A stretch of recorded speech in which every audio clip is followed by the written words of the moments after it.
2015-yilda kichkinagina joyda arendaga olib, 3 tagina o'quvxonamiz bor edi. O'zimni repetitorligimdagi 30 ta 40 ta o'quvchi bilan birga o'sha yerda ish boshlaganman. Mana shu filialimiz uchun ham Hamkorbank Nodir degan filialida kredit rasmiylashtirganmiz.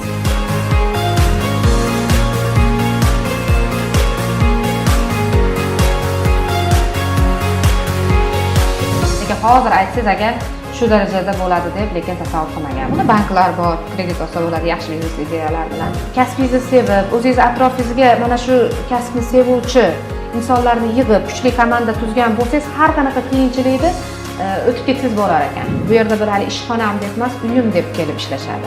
Oiladek, o'quvchi ham bizni bir oilamizdek. O'zimga nisbatan talabchanman. Kredit bir kun ham o'tib ketish kerak emas, meni talabim bo'yicha hozir ham shunaqa iloji bo'lsa oldiroqda to'lab yurishga harakat qilamiz. Keyingi kreditlarimizni ham shuning uchun olishda bizda umuman qiyinchilik bo'lmadi. Aynan ayol tadbirkorlarga bir motivatsiya bersangiz, biznesni boshlamoqchi bo'lgan ayollarga Maslahatim albatta birorta hunarni o'rganish kerak.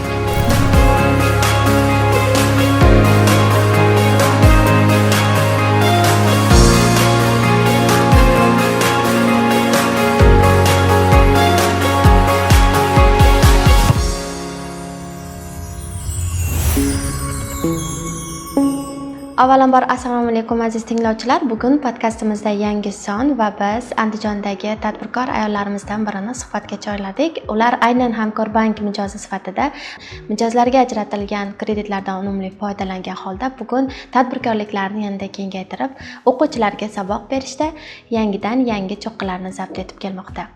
Assalomu alaykum Nilufar opa. Bugun Andijonda 8 ta filial hamda bitta English Life nomli xususiy maktabini egasi sifatida siz bilan suhbat olib borishdan nihoyatda mamnunmiz va podkastimizga yo'q demasdan rozilik bildirganingiz uchun avvalambor tashakkur.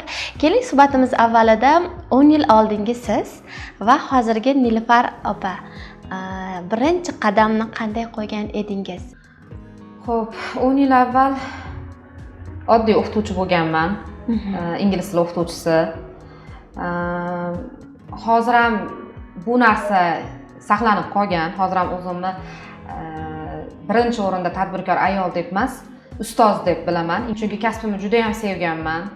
Keyin sekin-sekin shu baribir mustaqil ishlash anaqasi tinch qo'ymadi istagi. Sababi baribir bir tashkilotda ishlaganingizda, davlat tashkilotida qandaydir chegaralar bo'ladi, qandaydir qoliplarga moslashib ishlashingiz kerak bo'ladi.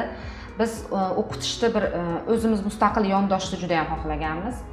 Shunaqa qilib 2015-yilda kichkinagina joyda arendaga olib, 3 tagina o'quvxonamiz bor edi. Shu o'zimni repetitorligimdagi 30 ta 40 ta o'quvchi bilan birga o'sha yerda ish boshlaganman.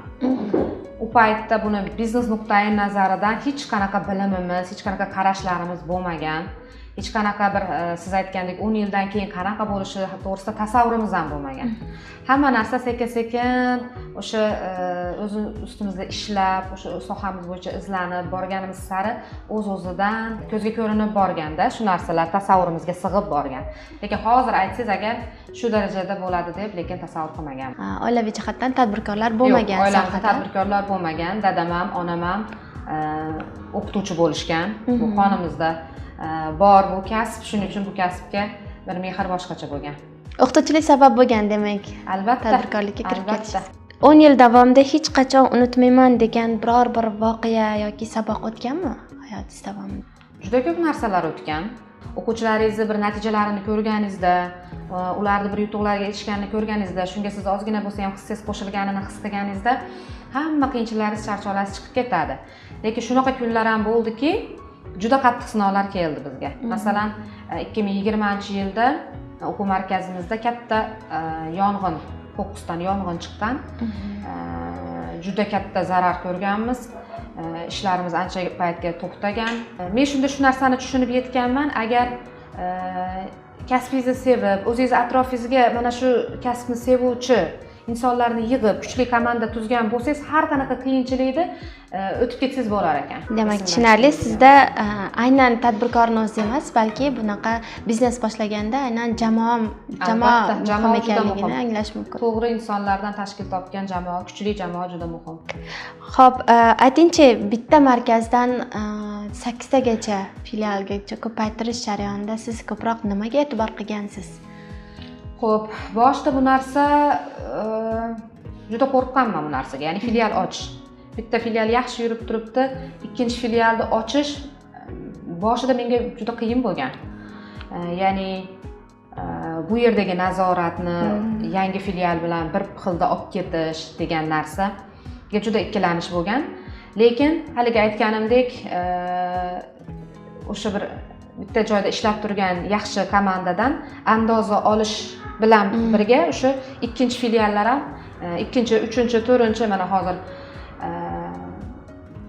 8-filialgacha keyin oson bo'lib ketdi bu narsa. Hozir o'sha bizga qiyinchilik tug'dirmaydi filial ochish, filialni yurgizish, chunki qadriyatlar shakllangan. Qanaqadir bir o'sha atmosfera shakllangan har bir filialda. O'sha asosiy filialdan boshlab o'sha narsa yangi filiallarga shunday ko'chiriladi. Har doim yangi filialni ochganingizda o'zingizni qanaqa his qilasiz? Tizimlashgan biznes qura oldik deb ayta olaman qo'rqmasdan. Hozir mana yaqindagina ochilgan Poytoq filialimizda ham hozir ochilganiga mana ko'p bo'lgani yo'q.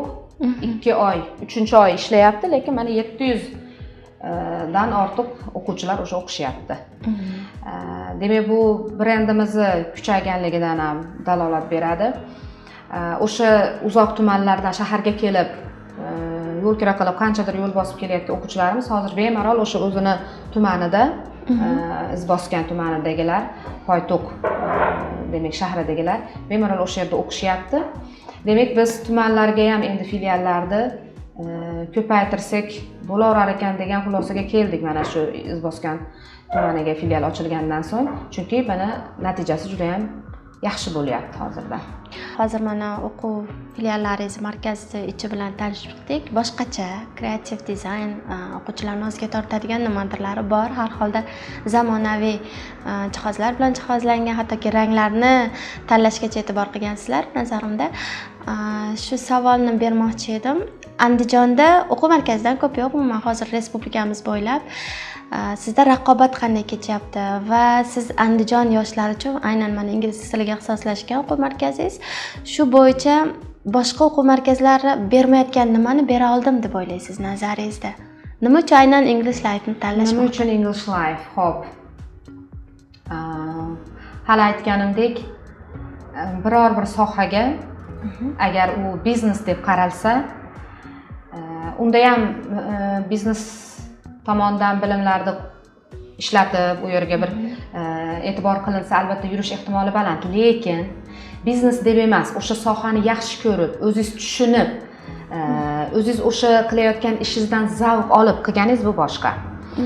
Keyin English Life'da shunday narsa borki, mana zamonaviy biznes tilida o'zingiz yaxshi bilasiz, recruiting, hunting degan narsalar bor. Ya'ni bizneslar boshqa bizneslardan, kompaniyalar boshqa kompaniyalardan xodimlarni jalb qilishadi.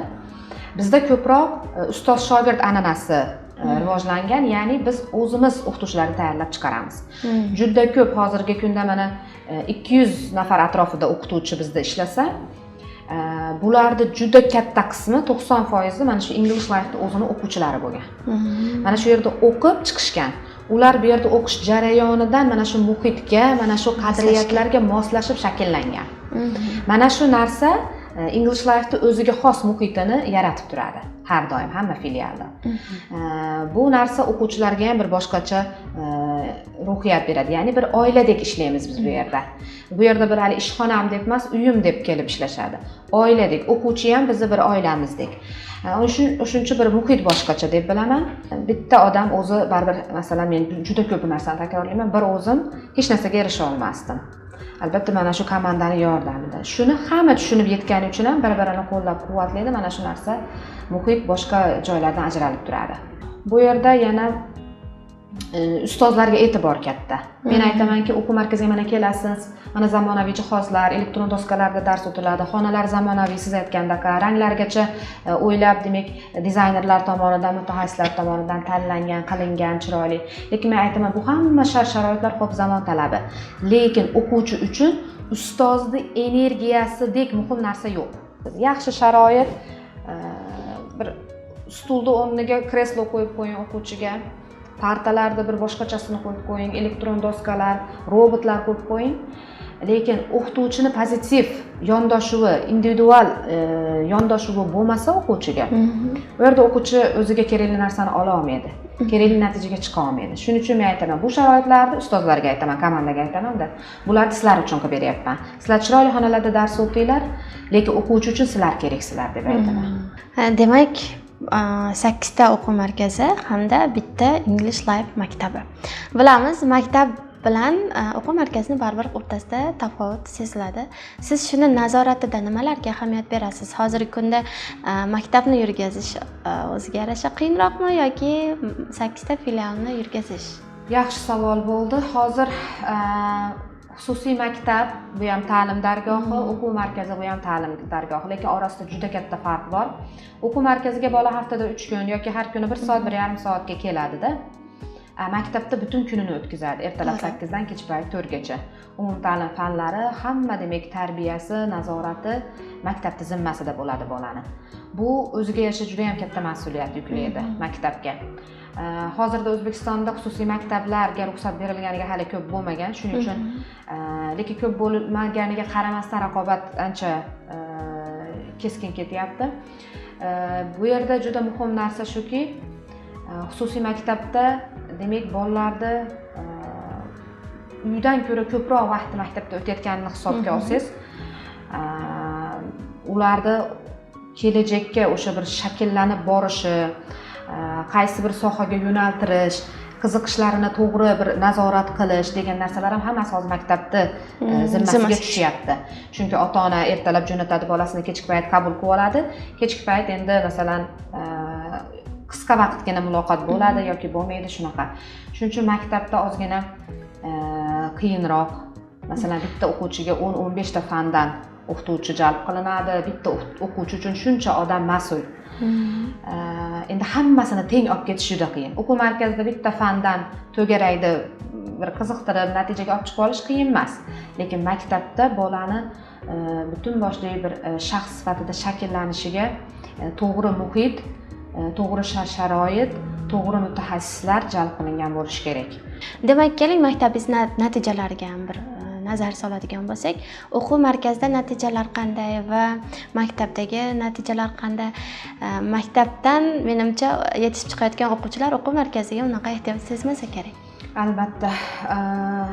O'quv markazida hozir ingliz tilini demak sertifikatga asosiy natija sertifikat, IELTS sertifikati deb oladigan bo'lsak, ustozlarimizda ham, o'quvchilarimizda ham Andijon viloyati bo'yicha, kerak bo'lsa respublika bo'yicha ham rezultatlar juda yuqori. Biz o'quv markazimizda eng asosiy boshqa o'quv markazlardan ajralib turadigan tomoni qattiqqo'llikka tayanadi ustozlarimiz. Juda ham talabchan, juda ko'p uyga topshiriqlar, bolani vaqtini maksimal darajada band qilishga qaratiladi. Maktabda ham xuddi shu talabchanlik yo'lga qo'yilgan. Maktabda ham ingliz tili, matematika, boshqa ikkinchi darajali fanlarimiz ham qattiq nazorat qilinadi. Har oyda monitoringlar tashkil qilinadi. Har oylik bolalarning o'sishi nazorat qilib boriladi. Hozir mana bilasiz, IELTS sertifikatini avvallari faqat shu bir yuqori sinfga borganda topshirilardi-da. Hozir mana bizda maktabda 7-sinf o'quvchilarimiz Safer B2 sertifikatiga ega bo'lishdi bu yil. 8-sinf bitiruvchimiz 7,5 IELTS ga ega bo'ldi. 9-sinfimizda 7,5 IELTS olganlar juda ko'p bo'ldi. Ya'ni hali maktabni bitirmasdan turib yaxshi natijalar bo'lyapti. IELTSdan yuqori natijalarga erishyapti. IELTS sertifikatiga ega bo'lgandan keyin keyingi bosqich biz SAT ga yo'naltiryapmiz. SAT bu matematika, ingliz tili bo'yicha sertifikat. Bu bo'yicha ham hozir natijalarimiz juda yaxshi. Bu bo'yicha ham mana 1480, 1470 shunaqa yuqori ballarni qo'lga kiritishgan va xorijiy top universitetlardan takliflar o'quvchilarimizga kelyapti. Tushunarli. Demak, maktabda qabul jarayonlari qanday kechadi? Hozirda rus, o'zbek sinflari shu paytgacha o'qib keldi, ingliz tiliga chuqurlashtirilgan holatda. Bu yildan faqat ingliz tilini o'zida to'liq ingliz tilida dars o'tiladigan sinfimiz ochilyapti birinchi sinfdan.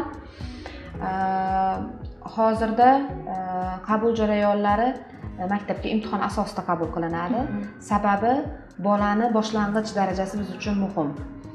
Boshlang'ich darajasini aniqlagan holatda biz maktabimizda bolalar sinflarda emas, balki o'sha darajasiga mos bo'lgan guruhlarda, levellarda o'qishadi. Ya'ni mana 5-sinf bo'lishi mumkin, 6-sinf bo'lishi mumkin. Ingliz tili darajasi bir xil bo'lgani uchun bitta guruhda o'qishadi ular. Faqatgina ingliz tili darsini. Matematika darsida yana matematika darsidan bilimiga qarab turib guruhlarga bo'linadi. Bu narsa nimaga yordam beradi bizga? Masalan, aytaylik, bitta guruhda bolaning darajasi har xil bo'lsa, bu ustozga albatta noqulaylik tug'diradi. Ya'ni qaysidir bolaga boshqa mavzudan dars o'tish kerak, qaysidir bolaga boshidan boshlab tushuntirish kerak, bunga murakkabroq narsa. Mana shu narsani hisobga olgan holatda biz darajalarga ajratganmiz. Ya'ni yuqori o'zlashtiruvchi bolalar o'zlarini o'sha kuchiga mos holatdagi dasturda tezroq sertifikatlarga yetib borishadi. Past o'zlashtiruvchi yoki endi o'rganishni boshlagan bolalarimiz ham o'sha o'zini bazasidan boshlab, o'zini darajasidan boshlab darslar olib boriladi. Demak, siz aynan ayol tadbirkor sifatida, bugun jamoada rahbar sifatida boshqalarga qanday o'rnak bo'lyapman? Qaysidir o'zingizga xos nima deydi, xususiyat bilan deb o'ylaysiz? Chunki katta risk bilan mana bankdan kredit mahsulotini olgansiz va shu darajaga 10 yil kam muddat emas, mayli kimdir 5 yilda erishar yaxshi natijaga, kimdir 10 yildan ham ortiqroq yoki kimdir 10 yilda ham yetib bo'lmasligi mumkin. Siz qanday nima deydi, o'ziga xos uslub egasiz deb hisoblaysiz o'zingizni? Endi bilmadim, yaqindan tanimaganlar balki bu o'zimiz kuchimiz bilan mana shu darajaga chiqqanimizga ishonmasligi ham mumkin. Lekin ko'pchilik atrofimizdagilar, demak, muntazam ilm olish, o'z ustida ishlash va mehnat qilish orqali noldan qanchalik darajaga chiqish mumkinligini o'z ko'zlari bilan ko'rishgan deb o'ylayman. Bu ko'pchilikka yaxshi motivatsiya bo'lgan, juda ko'pchilikka bu narsa ijobiy ta'sir qilgan, demak insonni o'zini qo'lida ekan degan narsa. Hozir shogirdlarimiz ham bor, bizga o'xshab o'sha o'zlari o'quv markazi ochib, xususiy maktab boshlab, biz bilan birga ishlab, bizdan demak ajralib chiqib o'zlari xususiy maktab ochib, hozir juda chiroyli yurgizayotgan shu tanishlarimiz ham bor. Bular o'sha demak o'zlari nima desam bo'ladi, o'zlariga shunaqa ijobiy xulosa olishganini natijasi deb o'ylayman. Xo'p, bankdan katta risk bilan katta summadagi kredit olish jarayoni. Nima maqsadda bu kreditni olishni xohlagansiz va aynan shu o'zini oqladimi? English Life'ni nimasi uchun yordam berdi aynan bu jarayon? Xo'p, demak, o'quv markaz rivojlanib borgan sari klientlar oqimi o'sib, demak bizga yangi filiallar uchun talab juda ham oshib borgan. Xo'p, birinchi bo'lib o'sha 2018-yili, hozir agar o'sha filialimizga o'tsak, Milliy tiklanish ko'chasida binoyimiz 4 qavatli bino, shuni 4-qavatini o'quvchilar uchun alohida bir haligi shug'ullanadigan coworking zonalarini tashkil qilish maqsadida o'quv markazini kengaytirish, o'sha remont bo'lmagan joylarni qavatda remont qilib qo'shimcha o'quvxonalarni qurish maqsadida olingan birinchi bo'lib. Xo'p, albatta boshida ozgina qo'rquv bo'lgan, bankdan olingan kreditni foizlari bilan vaqtida qaytara olaymanmi degan narsa. Chunki tabiatan juda nima desam bo'ladi, o'zimga nisbatan talabchanman. Kredit bir kun ham o'tib ketish kerak emas meni talabim bo'yicha. Hozir ham shunaqa iloji bo'lsa oldiroqda to'lab yurishga harakat qilamiz. Sababi har doim shunaqa bir nima deydi, mas'uliyat bilan birinchilardan bo'lishdi, o'zi shunga odatlanganmiz. Shunaqa qo'rquv bo'lgan, lekin ish bu yoqda ish jarayonlari yaxshi ketayotgan bo'lgani uchun, o'sha kengayishga talab borligini ko'rganimiz uchun bir tomoni ishonganmiz bu narsa o'zini oqlashiga. Har safar Allohga shukr, har safar yuzimizni yoriq qildi bank bilan. Vaqtida bir to'lovlarni amalga oshirdik, keyin kreditlarimizni ham shuning uchun olishda bizda umuman qiyinchilik bo'lmadi. O'sha bank xodimlarini ham baribir qanchadir ishonchini qozonib shekilli. qiyinchilik bo'lmadi. Katta kreditlar olib, mana katta filiallar, mana shu Stemiral filiali ham eng katta filiallarimizdan hozir 1000 ga yaqin o'quvchi o'qiydi. Ochilganiga endi 1 yil bo'ldi. Mana shu filialimiz uchun ham Hamkorbank Nodir degan filialida kredit rasmiylashtirganmiz. Hozirda o'zini oqlashdan ham ziyoda. Aynan shu filialda nimani rivojlantirishga turtki bo'ldi bu kreditsiz? Aynan kreditni nimaga sarf qildingiz va o'zini oqlayaptimi? Filial bu yer umuman korobka holatidan ham juda yomon holatda edi. Kafelari ham bo'lmagan. Mana shu ko'p qavatli bino o'zi yangi qurilgan bo'lgan. Mana shu ikkinchi qavati 660 kvadrat metr joy, hozir 700 kvadrat metrga yaqin joy. Nol holatda bo'lgan bu yer. Buni bitkazishga juda katta mablag' ketishi aniq edi. Endi avvallari ijarachilar o'zlari hech bo'lmasa mana bu kafelini, patologini qilib berishardi. Oxirgi paytlarda haligi biznesni yurgizish bizni o'zimizga ko'proq zarur bo'lgani uchun kerak bo'lsa o'zingiz bitkazib oling degan narsani tashladi o'zimizga. Mana shu yerda bitkazib noldan to'liq jihozlashgacha bo'lgan holatga mana shu kreditdan foydalandik. Ya'ni biz boshqa filiallarning hisobidan demak kredit rasmiylashtirildi. Mana shu yer o'zi ochilib 2 oy davomida remont ketdi. Bitishi bilan ish boshlandi. Hozir mana o'zini bemalol kreditlarini o'zi to'lab, arendalari, boshqalari, xarajatlari yaxshigina daromadga chiqqan. Tushunarli. Demak, ayol sifatida oilaviy hayot va tadbirkorlikni qanday muvofiqlashtirasiz o'zingiz? Oson emas. Albatta. Eng qiyin joyi ham o'zi shu.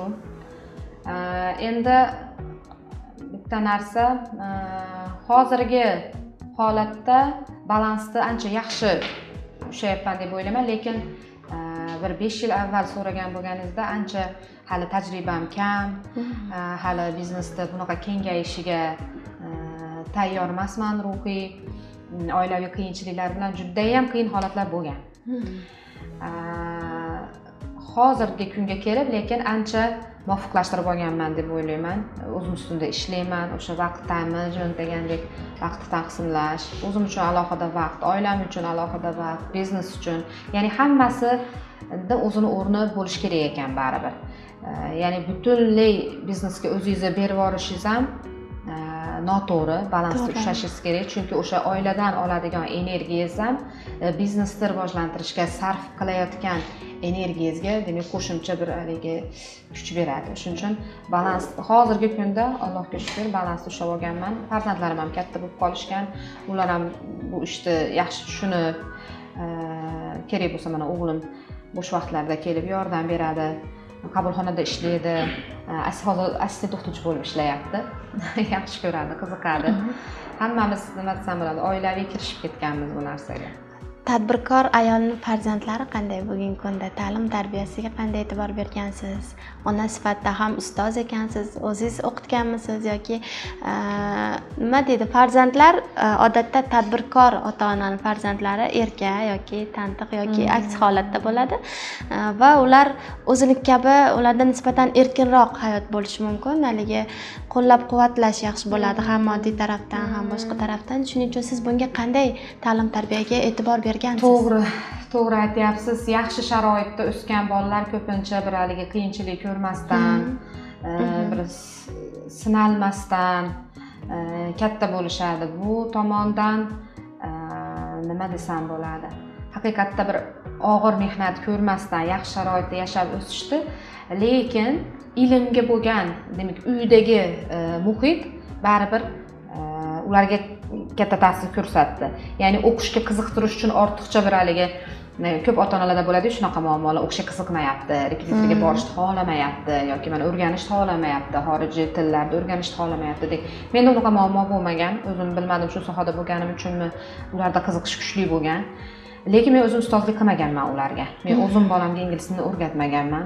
Sababi qandaydir bilmadim, bu narsa o'zingiz farzandingizga o'zingiz o'rgatishingiz qiyinroq narsa. Undan ko'ra yaxshi o'qituvchilarga berganman. Shu yerda o'qib o'rganishgan. Natijalari juda zo'r. Endi bilmadim, bitta gap eshitganman, shu gapga juda ham ixlos qilganman. Farzandingizni tarbiyalab ovora bo'lmang, baribir o'zingizga o'xshaydi degan gap bor. Shu o'zingizni tarbiyalang deyshadi. Endi biz ham o'zimizni iloji boricha bir chiroyli nima desam bo'ladi, harakat qilganmiz. Shuning uchun bolalar ham maktabda aytishadi, ustozlar sizni bolangizligini bilmabman deyishadi. Qanchagacha ikkala farzandim ham o'zimning xususiy maktabimda o'qishgan, hech kim ularni tanimas edi. Shu biznes egasi, direktorni bolasi sifatida hech kim tanishmagan. Qachon bir zarurat bo'lganda shunaqa. O'zlari ham havolanmagan demak. Yo'q, ular o'zlari men deb bunaqa narsani bildirishmagan. Qachon bir zarurat bo'lganda bilishgan. Juda ko'p, hatto ustozlari ham shu bir marta o'g'limga qattiq vazifa tayyorlamaganmi, shunday bo'lganda ustozi qattiq urishgan.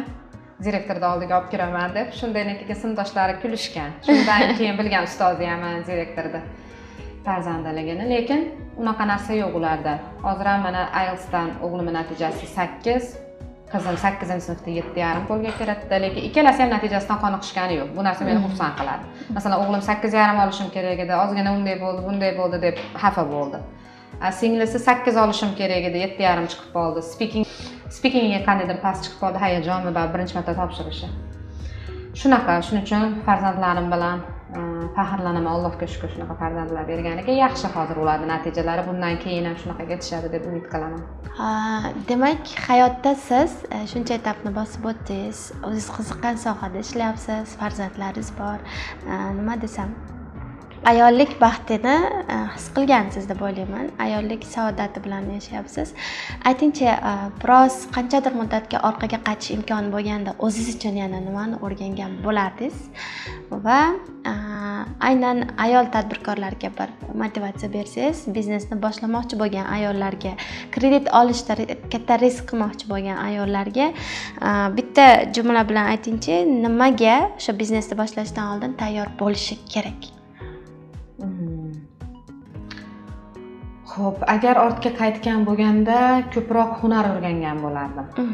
Masalan, yoshligimdan chevarchilikka qiziqqanman, lekin hech bir borib o'rganishga bir anaqa imkon bo'lmagan ekan. O'quv markaz ishlamagan paytlarida xabaringlar bormi, yo'qmi, somsaxonalarim bor mening. O'sha kulinariyada bir anaqam bo'lgan, o'zimni nima desam bo'ladi, qiziqishim. Hozir ham juda ham oshxonada vaqt o'tkazishni yaxshi ko'raman, bir narsalar tayyorlash, pishirishni. Shu xamir taomlarni, somsa, qatlamalarni yaxshi tayyorlardim-da.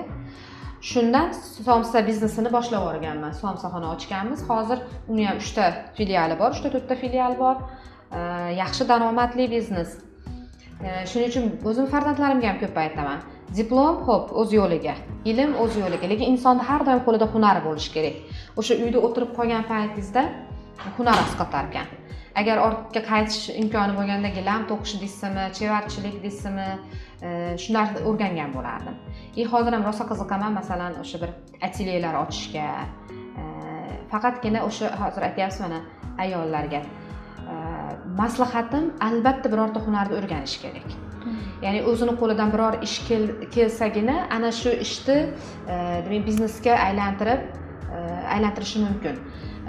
Misol biznes boshlash uchun ko'pchilik pul muhim deb o'ylaydi. Masalan, katta pulim bo'lsa, mana shuncha pulim bo'lsa biznes ochardim. Yo'q.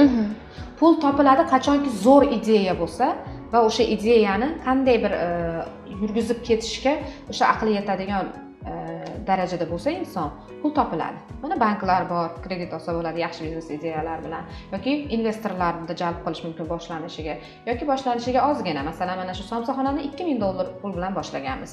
Bitta pech olganmiz, somsa pishiradigan elektron pech, duxovka ozgina narsa bilan boshlaganmiz. Shuning uchun birorta kasbni, hunarni yaxshi egasi bo'lish kerak. Yaxshi tushunish kerak, o'sha ishni yaxshi ko'rish kerak. Va birinchi o'rinda daromadga ko'z tikmaslik kerak. O'sha ishni sifatli qilib xalqqa, klientga yetkazib berishni birinchi o'rinda o'ylash kerak. Shunda daromad o'zi orqasidan quvadi. Demak, chiroyli suhbat, tavsiyalaringiz uchun o'zim ham ko'p motivatsiya oldim. Ayol sifatida aynan energiyangiz yetarli darajada va buni o'quvchilarga ham yetkaza olasiz deb ko'zim yetadi. Va sizga mana shu suhbatga yo'q demasdan tashrif buyurib, biz bilan birgalikda vaqt ajratganingiz uchun tashakkur. Bundan keyin English Life nafaqat Andijonimizda, balki respublika bo'ylab ham o'zini nuqtalariga, o'quvchilariga ega bo'lishini tilakdoshiman va tadbirkorlikda bundan keyingi faoliyatingizga ham muvaffaqiyatlar tilayman. Rahmat. Sog' bo'linglar. Rahmat. Rahmat.